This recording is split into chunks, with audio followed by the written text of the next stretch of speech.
Olá, tudo bem com você? Eu sou a professora Fabiola e nesta aula nós vamos aprender a usar as estruturas condicionais e também de repetição com o J-Option-Penny, que são caixas de mensagem de diálogo utilizadas para esse fim, onde nós podemos ter as caixas de entrada, chamadas de input, e também as caixas de saída, utilizando o Message Dialog.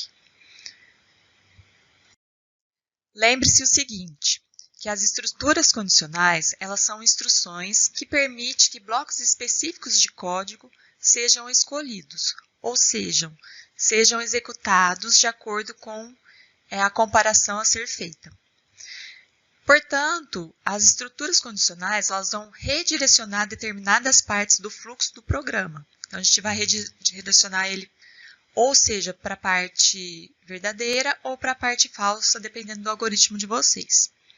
Então, nós temos essa estrutura, que nós já trabalhamos anteriormente, e são estruturas nas quais a gente chega num certo ponto do programa, nós vamos para um determinado caminho, se verdadeiro, ou para um outro determinado caminho, se falso. E para utilizarmos as estruturas condicionais, nós vamos trabalhar com os operadores lógicos relacionais, que são esses que a gente tem aqui. Então, a gente tem os operadores de comparação, igualdade são dois iguais, maior, maior igual, menor, menor igual e diferente. Temos também alguns tipos de variáveis, das quais nós vamos estar usando, que são int, inteiros, float, um tipo de real, double também um tipo de real, o char, que são caracteres, e string, que são textos. Isso aqui a gente trabalhou bastante também. Lembrando que, na dúvida, a gente usa real, tá? Que tem as variações float e double, onde o float ocupa menos espaço na memória RAM do que o double. E aqui nós temos os operadores lógicos em Java, que são os dois E's comerciais, que faz o operador e o pipe, que faz o operador OR. Então, se caso a condicional tiver duas opções de comparação, nós vamos usar esses operadores lógicos dentro dela. Para fazermos cálculos, devemos seguir uma tabela de conversão, porque tudo que entra no formulário é do tipo string, como eu já expliquei. E se é do tipo string, nós não podemos fazer cálculos. Então, vamos usar uma tabela para poder converter tudo que entra neste formulário, que são essas caixas de mensagem que a gente tem, essas caixas de entrada, para poder fazer cálculos e depois mostrar numa caixa de saída também. Então, olha só.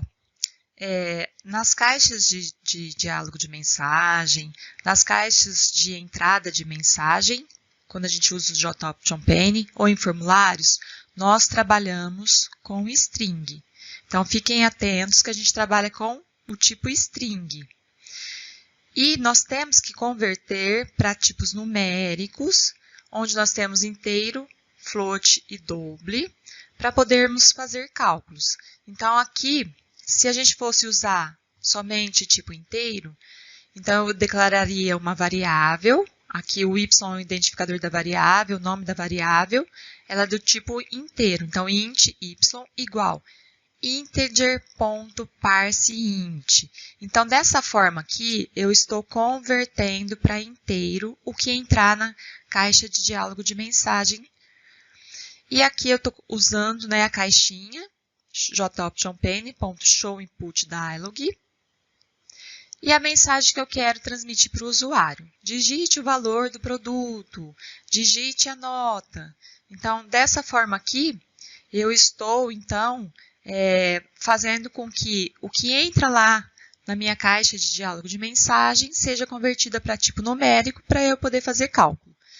Nós temos também o tipo float, que é o tipo de real. Mesmo procedimento, declaro do tipo float, coloco o identificador da variável, que é o nome da minha variável, igual a float.parsefloat, JOptionPenny.showInputDialog. Lembra que quando nós estamos pedindo entrada para o usuário, nós vamos usar o JOptionPenny como .show input dialog, ou seja, entrada de dados, né? O input é entrada. E aqui a mensagem para o usuário. Double também, mesmo procedimento, declara uma variável do tipo double, converto double.parseDouble, lembrando que aqui é maiúsculo, que o Java Sensitive Case. E aqui eu chamo a minha caixinha, que é do tipo JOptionPane, .show input dialog e a mensagem para o usuário. Então, dessa forma aqui, eu estarei convertendo as minhas entradas, isso aqui são entradas, tá? Essas entradas, elas vão ficar armazenadas nessas variáveis aqui, para que depois nós possamos usá-la para fazer cálculos. Nós vamos fazer agora um exemplo bem simples para aplicar, então, o uso das estruturas condicionais com as caixas de diálogo de mensagem usando o JOptionPane.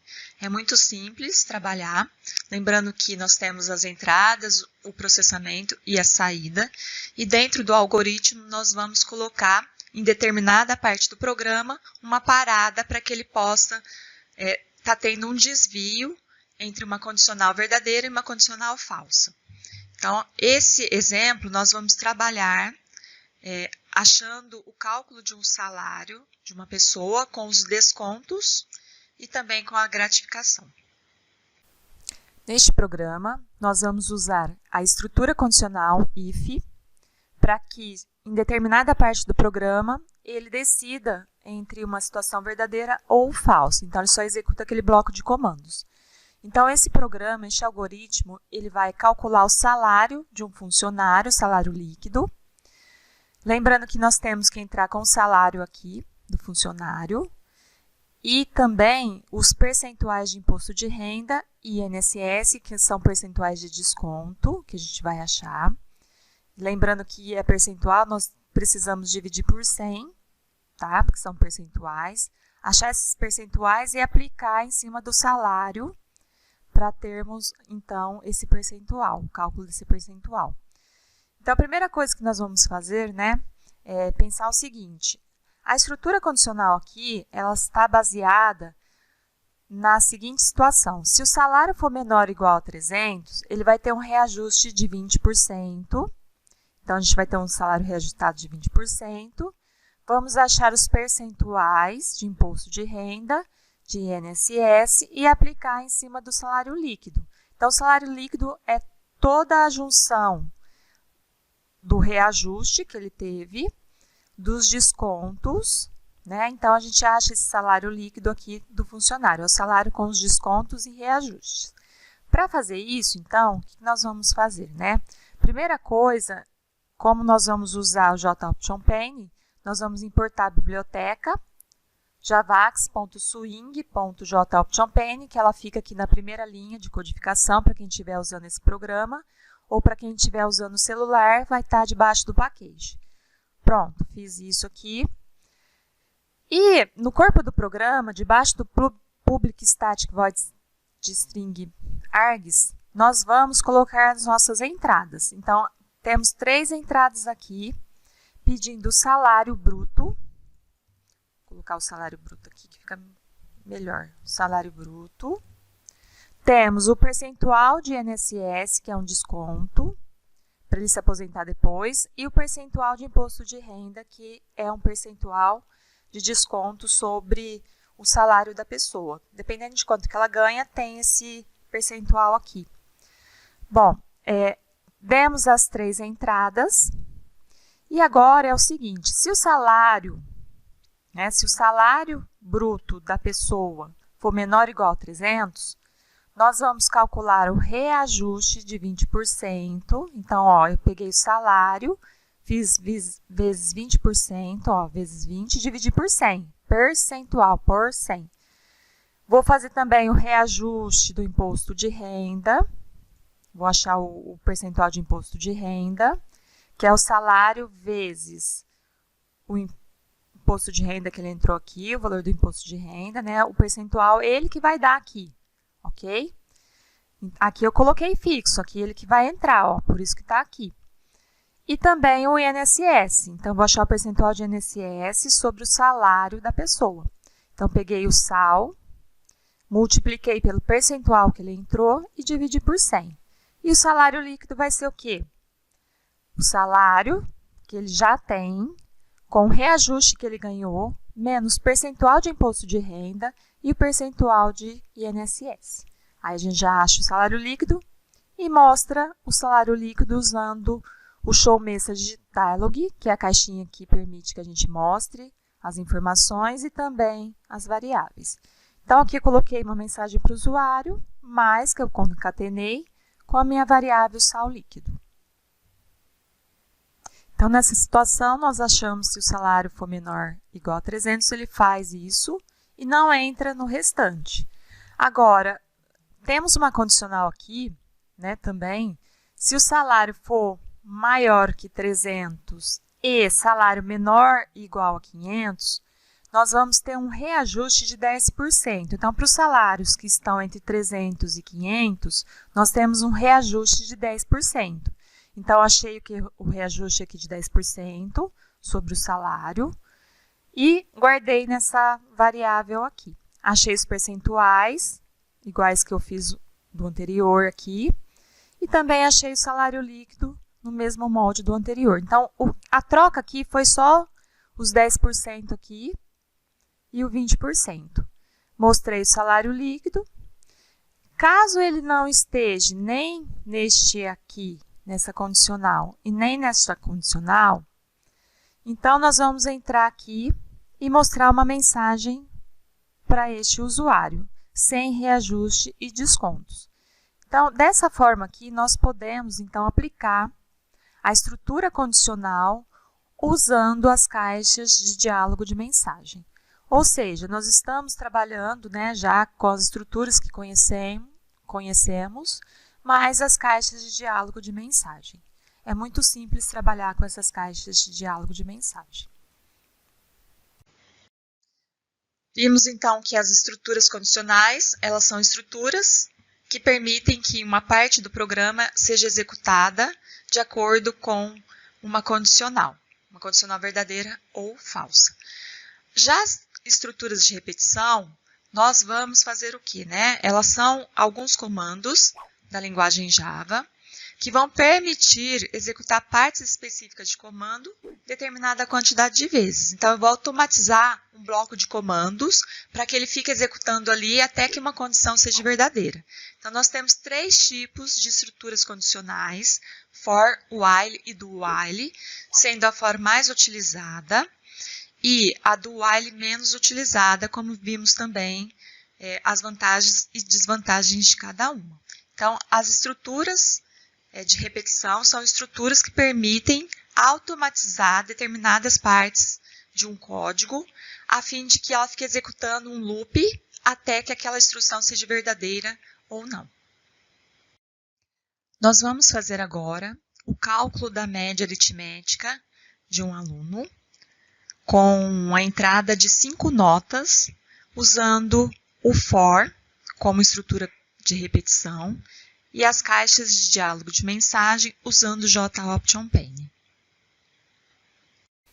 Neste programa aqui, nós vamos trabalhar com a estrutura de repetição for, pedindo 5 notas de um aluno qualquer, e usando então um contador, um loop, para gerar essas 5 entradas, fazer o acumulador, a somatória dessas notas, e depois achar a média aritmética dessas 5 notas.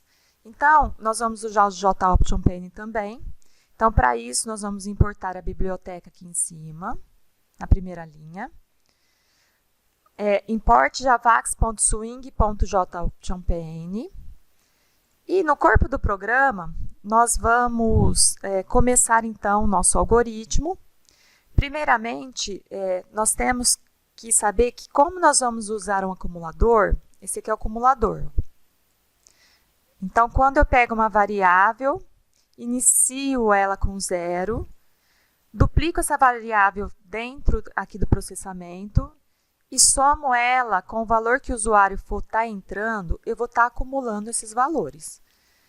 Então, aqui eu já declarei ela como doble, um tipo de real, e igualei a 0 para ela não ter nenhum conteúdo, nenhum lixo inicialmente, porque pode ser que a variável venha com lixo, né? Ela fica armazenada na memória RAM e às vezes vem com algum lixo e não dá certo.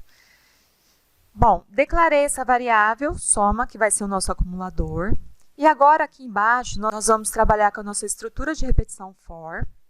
Então, para isso eu coloco os comandos pertinentes a essa estrutura, que é o for. Abro parênteses, vou declarar uma variável que vai ser a minha contadora. Então, int contador, ela pode ser do tipo inteiro, porque ela não vai fazer cálculos aqui, ela só vai ficar a contagem desse loop. Ela vai gerar a contagem do loop. Vai iniciar em 1, então aqui é o início do meu contador e aqui é o final do meu contador. Então, ele vai até que seja menor ou igual a 5. Então, ele vem aqui, faz uma vez, faz 2, 3, 4, 5 e sai, ok? E aqui a gente tem que ter, né, essa variável aqui para poder dar o salto para que ele fique neste loop. Se eu não colocar isso, ele vai ficar num loop infinito, vai dar erro no seu programa. Abro chaves. Então, sempre que for usar a estrutura de repetição, tem que colocar chaves. E dentro dela, nós podemos usar os comandos de entrada, processamento e saída. Bom, se eu vou pedir uma entrada, que é a minha nota, então, simples. Vou usar lá o JOptionPane. Vou declarar primeiro uma variável de tipo double, que vai armazenar a nota. Vou converter aqui, ó, double.parseDouble. Então, estou convertendo o que entra lá na minha caixa de entrada de dados, do JOptionPane, minha caixa de mensagem, que é do tipo string, e estou transformando ela para números para poder fazer cálculo. E aqui eu coloquei o quê? A entrada de dados, a caixa de entrada de dados, que é input, e uma mensagem para o usuário. Entre com a nota. Beleza. Então, já temos a entrada aqui. Essa aqui é a entrada. Vamos para o processamento agora, o primeiro processamento.